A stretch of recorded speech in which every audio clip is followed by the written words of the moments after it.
नींव का पत्थर बनना यानी सभी का आधार बनना। जैसे नींव के पत्थर के ऊपर ही इमारत लगती है और सबसे नीचे लगता है, यानी सबको आधार देना, सबको संभाले रखना।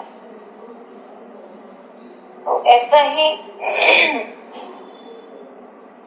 जिनके भीतर में भी विशालता आ गई,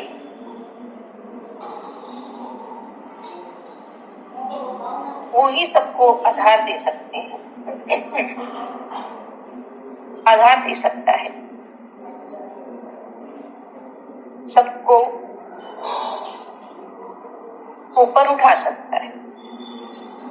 लेकिन नींव के पत्थर बनने के लिए खुद को मिटाना पड़ता है।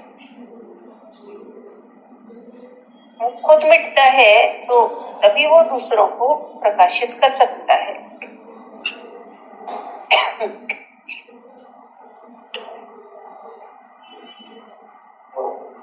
तो यही भाव समझ में आया कि नींव का पत्थर बनना क्या है।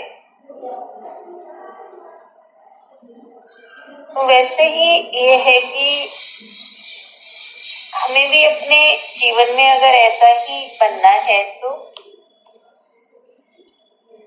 जो जितना गहरा है वो उतना ही ऊंचा उठता है।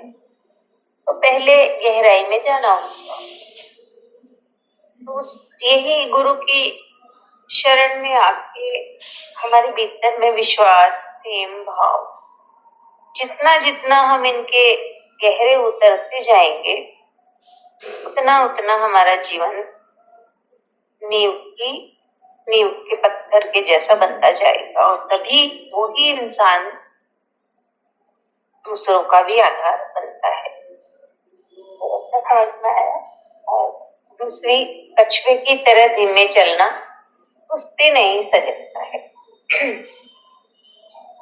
यानी एक एक कदम जो चल रहा है सत्य की ओर, वो सुस्त नहीं है, यानी धीरे चल रहा है, लेकिन उस चलने में, धीरे चलने में गति तो है, गति है।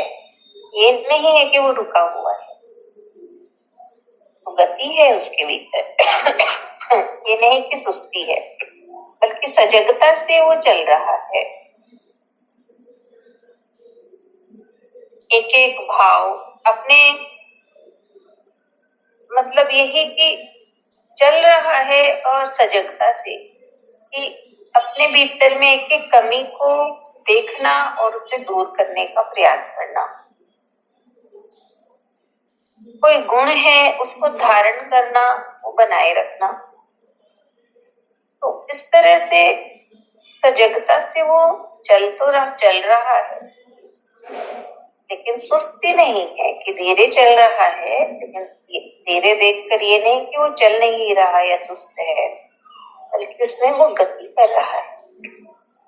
इसलिए यही बताया है कि इस पथ पर